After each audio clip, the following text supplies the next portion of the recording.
The definition of agility, I thought, makes an interesting point.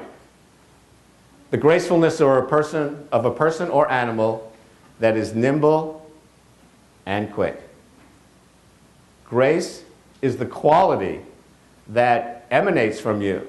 And I think the key for leadership, you may have come across this, is it's not so much, people follow you not so much because of what you do, as how what you do makes them feel. Who you are as you walk through your life as the leader inspires people as much as exactly what you do. I see this as the beginning of a journey for you, and it'll be an interactive program. When I ask for volunteers, if you don't want to volunteer, you don't have to. I'm not going to ask you to step into something you don't want to do. How many people have seen or been with any of my programs at AIA before? Oh, good. So you won. Okay, thank you. So you you'll experience something that you may not have experienced in other places. Let me ask. Let's get started. When you think of a leader in your experience who has been agile, try to think of one.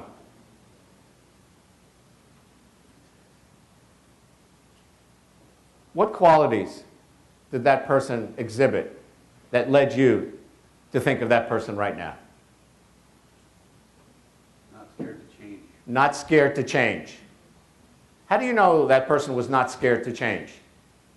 He didn't show it, or she didn't show it. He didn't show it. One of the interesting things about leadership is not that you ignore the fact that you're afraid, it's that you don't let it stop you. I used to do stand-up comedy. And one of the things that scared me, I was writing pretty well. I was studying with a comedy writing teacher in New York. And the idea was, I was writing well, but I was afraid to perform. And I asked the teacher, how do you overcome your fear of getting up on stage? And basically he said, you don't overcome your fear, you bring it up on stage with you. That's what people are interested in. In comedy, what that taught me in terms of leadership is that you don't spend your time fighting fear and overcoming it, you just take it along with you and you don't make it the focus. So this comment of, it wasn't that the person wasn't afraid, he didn't show his or her fear. What other qualities about agility come to mind when you think about agile leaders who had an impact on you? They recognize the situation has changed. They recognize the situation has changed. How do you know that somebody has recognized the situation has changed? They communicate that to you. They let you know. What else?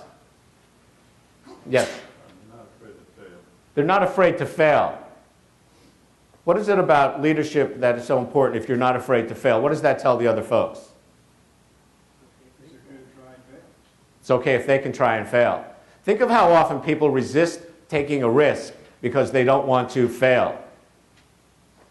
Because we believe that there's some sort of security. And that's what this leadership model is about, is that it's not that you try to prevent yourself from failing, it's that you take action. You move forward nimbly with grace.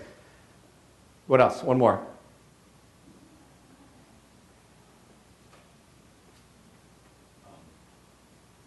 The person I was thinking of was quite charming. Charming. What is charming? Describe charming. What are some characteristics of charming?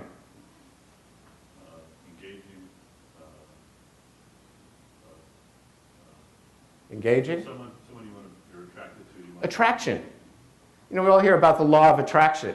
There's a certain leadership quality that attracts people. Yes, you can be a leader if you have authority. Yes, you can be a leader if you have a uniform. Yes, you can have a leader if you have certain power that people are needing to respond to. How do you lead people who don't have to follow you? You attract them. It's not so much about getting people to follow you because you tell them to. It's about that they follow you because they want to. So how do you become the person that people want to follow, even though you're frightened, you're a little uncertain about the outcome, you don't know exactly where it's going to be? So what, does this sound like anything? Yeah, did you have a comment? Yeah, kind of a follow-up. I Yep. think it means that you don't pretend that you know it all. You don't pretend that you know it all. Right, and in fact, maybe you intentionally look for input from the very people who you would like to follow. You look for input from the very people who you would like to follow you. That's the followership idea, is that you bring in, as a leader, one of the challenges for being a leader in a nonprofit association is very often, because it's a volunteer work, people assume that they don't have to participate more than whatever they have to do. So what do you need to do to get people to follow you? And again, notice how all of these things are about personal qualities that draw people to you. They're human qualities, their vulnerability, their communication qualities. So when I think of this kind of approach, what comes to my mind is the model of improv theater. How many of you have seen improv theater? What it goes through your mind? Do you like it? Do you not like it? What is it about it that you like or don't like or draws you? The spontaneity. What else? For the tension of it. The tension. Talk more about the tension. What's the tension in it? I guess the unknown, that you're, the fear of, the failure that could happen. You don't know. You don't know how it's going to turn out for them. One of the interesting things about improv, which tell me your name, please? Jane. Jane. What Jane responded to was that there's a certain empathy you have for those folks up there. Why do we have empathy? Where does the empathy come from in the improv theater model?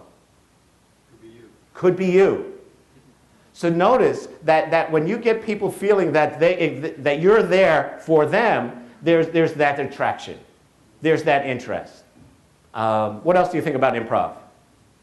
Do you think to yourself, oh, I could do that? I wish I was up there. Failure is part of what makes it funny. Failure is part of what makes it funny. What's funny about failure? We all do it. And they're doing it, not so I can experience it without having to do it. Something like that. Again, notice the power of seeing ourselves in someone else.